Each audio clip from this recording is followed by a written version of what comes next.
Fala pessoal, tudo bem com vocês? No vídeo de hoje a gente vai analisar os resultados do primeiro trimestre da TIM no ano de 2025. Ela negocia na bolsa com o código TIMS3. Nesse vídeo a gente vai falar sobre todo o desempenho financeiro, a evolução operacional, os investimentos, perspectivas que a companhia tem. Bem como também aqui eu vou dar o meu preço, o que eu gosto, é uma das posições relevantes na minha carteira, salvo engano é a quarta posição mais relevante na minha carteira. Eu gosto bastante da empresa por conta dos investimentos, por conta do pagamento de dividendos que ela tem feito. E desde já eu peço aqui para você deixar o seu like, se inscreve no canal e vamos aqui para essa análise. Antes de tudo, eu gostaria sempre de destacar, sempre tem ali a questão da comparação entre a Vivo e a TIM. A gente consegue ver aqui primeiro que a TIM é muito menos diversificada no seu modelo de negócio, que em certa maneira pode ser ruim, mas pode ser bom, eu particularmente gosto. Aqui basicamente todo o seu lucro, toda a sua receita vem de serviço móvel, enquanto a Vivo, por exemplo, ela tem aqui uma diversificação maior. Ela tem serviço móvel, tem aqui fibra, tem dados corporativos, venda de aparelho eletrônico e outros. Então, claro que a Vivo é muito maior que a TIM, é quase mais de duas vezes maior, porém a Vivo é muito mais diversificada, o que não é algo totalmente ruim para a TIM não ser tão diversificada. Ela sabe fazer o negócio dela, uma empresa que tem noção do negócio dela e faz muito bem o negócio dela. Vamos aqui com relação à divulgação de resultados. O primeiro ponto aqui de destaque que eles colocam aqui são os destaques nos resultados. Então eles colocam um crescimento de receita de 5,6%, um crescimento da receita dos serviços móveis de 6,2%, expansão ao ano nas receitas do pós-pago de 13,9%, crescimento de 6,5% no EBITDA, no primeiro trimestre desse ano, um balanço patrimonial bem forte, bem consolidado e também quase 700 milhões anunciados em JCP no primeiro trimestre de 2025. Isso daqui dá uma eficiência tributária bem bacana para a TIM e ela usa bastante isso. Já com relação ao EBITDA e à margem, um acréscimo de 6,7%, comparado com o primeiro trimestre por trimestre. A margem aqui do lucro líquido normalizado também teve 56%, Eles atingiram aqui o maior nível de lucro líquido. E a questão do EBITDA normalizado com menos capex teve 18,7%, destacando o crescimento no fluxo de caixa operacional. Eles colocam aqui também essa frente de parcerias aqui com outras empresas, com sinergia. Isso aqui não vou perder tanto tempo aqui para destacar, mas só para colocar que eles fazem aqui parcerias com outras empresas, Eles encerraram aqui os processos que eles tinham com a C6. Eles têm aqui uma questão também com a Eletrobras e com outras empresas, a Engie, por aí vai, sempre com programas de eficiência, então sempre focando em inovação aqui, como nesse caso aqui do estudo de caso na região metropolitana de São Paulo. Vamos falar dos números então. Então a TIM está entregando aqui números bem consistentes, crescentes. Ela está com uma receita líquida de 6,3 bilhões, o que é um ponto muito interessante se você comparar de trimestre a trimestre, Sempre tem aqui um crescimento. Então você vê aqui com relação à receita dela, como já anteriormente dito, uma fatia aqui de serviço móvel muito representativa e serviço fixo logo abaixo, com uma quantia ali de 319 milhões. Com relação ao EBITDA normalizado dela, isso daqui foi uma das coisas que o mercado mais gostou, Essa margem EBITDA normalizado de 48,2%, que eles colocam aqui de 3 bi e 84 milhões, o que basicamente denota para a gente uma eficiência muito grande com relação à operação que a TIM se propõe a fazer. Essa foi a parte financeira. No operacional a gente consegue ver aqui que eles têm uma base móvel de clientes bem bacana, meio a meio de pré-pago e meio a meio de pós-pago também. Já com relação à questão da TIM Ultra Fibra, que é um dos investimentos deles, eles têm aqui 790 mais ou menos, o que é um número bom, não é um número ruim, mas como eu disse, não é a questão do core business deles, Não é onde eles de fato atuam, é onde eles fazem um trabalho muito bacana. Aqui com relação aos eventos, eles destacam aqui sempre a remuneração aos acionistas, Teve um aumento muito grande de payout a TIM acho que salvo engano de 2015 para cá, e que eles colocam novamente a questão do encerramento da disputa com a C6 e tem aqui questões operacionais. Com relação ao aumento nos custos e despesas operacionais, aqui é um ponto que sempre preocupa o mercado, então eles colocam aqui que teve um aumento de 3,3% ao ano, né, que reflete um impacto significativo das despesas com a rede de interconexão que foram afetadas pelo efeito de roaming internacional e provedores de conteúdo. Eles também colocam aqui que essa questão teve um aumento do que a inflação, né, por conta do IPCA acumulado de 12 meses, né, que encerrou em março de 2025 em 5,48%. Aqui no detalhamento, a gente consegue ver que eles tiveram uma queda com os custos de pessoal, né, que tiveram uma queda de 1,7%. É uma queda pequena, porém isso é bom, porque o custo com pessoal é algo que intriga bastante o mercado, né, a gente sabe disso. Com relação à linha de comercialização, eles reduziram em 1,8% também, que é pequena, mas anima bastante. E a questão das despesas de rede e interconexão tiveram um aumento aqui significativo de 16,5% ao ano, né, impactada por um nível superior de despesas, que como eles já colocaram ali em cima.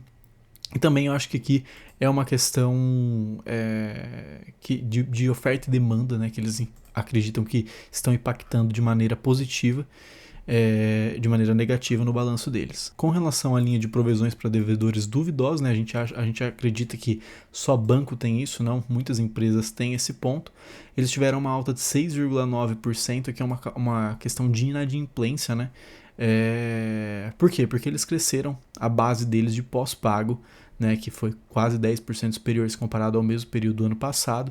Então eles tiveram em patamar saudável de 1,9% ao ano versus tri a tri, né? Então aqui está bem controlada essa questão, não tem nenhum problema. Isso daqui também pode vir a ser reavido no futuro, não tem problema nenhum. Já com relação às despesas operacionais, tiveram uma queda de 29%, então aqui está bem tranquilo.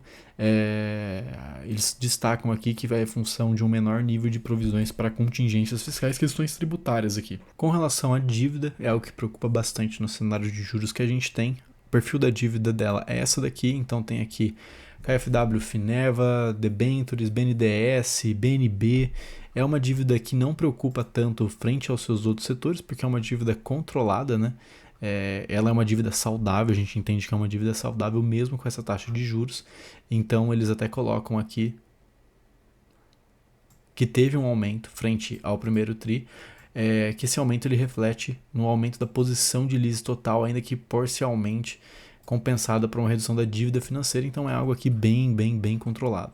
Com relação aos novos negócios, eu gosto muito de olhar isso daqui porque às vezes a empresa faz um investimento que foge um pouco do core do seu negócio e acaba atrapalhando, a gente sabe como isso daí é complicado e a gente acaba perdendo um pouco do fundamento da tese. Vamos ver como que ela está tratando aqui. Então no ecossistema digital aqui dos negócios, eles têm aqui publicidade móvel e monetização de dados, serviço de educação, saúde, energia. Então, o que isso daqui implica no que a gente pode ver com relação ao balanço da empresa, né? Eles afirmam que teve um forte crescimento ao ano em volume da campanha vinculadas às plataformas de AdSense da TIM, né? O que é interessante, o que é bacana. Na questão da parceria de educação, eles fizeram aqui uma parceria com o Descomplica, né? E atingiram aqui mais de 800 mil clientes na plataforma. Então, isso é interessante também. Com relação a serviços de saúde, né, nessa vertical deles aqui, eles têm uma parceria com o Cartão de Todos e atingiram mais de 218 mil assinaturas desde o início da operação. E a questão com o serviço de energia, eles entraram com relação do modelo de geração distribuída voltada para a pessoa física. Em geral, é algo que eu não vou perder nem meu tempo aqui analisando, porque eu acho que o core business dela mesmo, para quem investe numa empresa dessa, pagadores de dividendos, é também focar no core business dela. Então aqui é interessante essa diversificação que ela está fazendo, né, essas novas frentes dela, porém a gente sempre tem que focar no que ela sabe fazer de melhor, que é a questão ali do serviço móvel, né? Por fim, por que a TIM é uma boa empresa para você investir com foco nos dividendos? Porque você consegue ver aqui que o payout dela de 2015 para cá aumentou e aumentou muito. Então a gente trabalhava aqui com um payout que ficava na casa dos 22, 19, 23, 33%, né, que foi o máximo dela aqui nesse período, 27,48%. Depois, né, no meio ali da pandemia, ela trabalhou com um payout bem acima, né, ela colocou aqui um payout de 58%, em 2020, né, em meio à pandemia, depois de 65,25% de payout, e depois em 2023 ela gostou de trabalhar com isso, colocou aqui na casa dos 89,27% de payout. Aqui a gente não tem para 2024, né? Mas enfim, ela aumentou o payout, o que transformou ela numa máquina de dividendos, trazendo a atenção de muitos acionistas, inclusive a minha, né? Eu não gostava, não é que eu não gostava, eu não fazia parte da minha estratégia de investimentos, a TIM. Nesses patamares aqui, né, era uma empresa que crescia, mas que não tinha ali uma distribuição de proventos tão bacana. Então ficava fora do meu radar, mas o que a gente consegue ver é que quem comprou a TIM nesses preços conseguiu um investimento muito bom, porque os dividendos dela sempre foram crescentes, né? Basicamente todo ano aqui cresceu, lógico que vai piorar, aqui são situações macro, mas, né, de qualquer maneira quem comprou lá embaixo conseguiu, né, ter um crescimento bem bacana com relação a TIM aqui. Com relação já àquela imagem que a gente sempre gosta de ver de cotação e lucro, a gente vê que a TIM ela não usufrui ali daquela discrepância em cotação e lucro, né?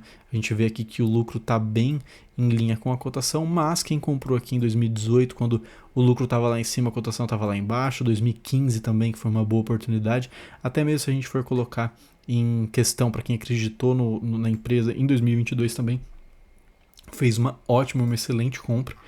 E onde eu gosto de trabalhar na TIMS? Eu opero com opções, né? A TIM é uma empresa que gosta muito de dar prêmio com relação a opções.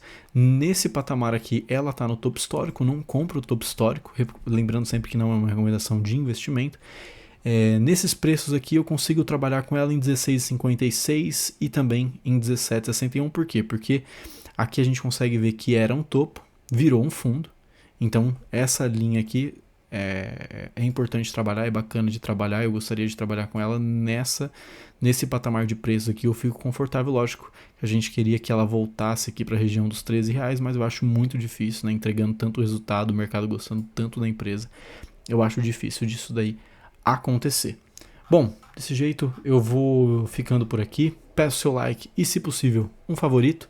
Recomenda para seus amigos, deixa aqui nos comentários se você gosta da TIM, se você acha que é uma empresa promissora para o seu foco de investimentos. E é isso. Um forte abraço e até mais.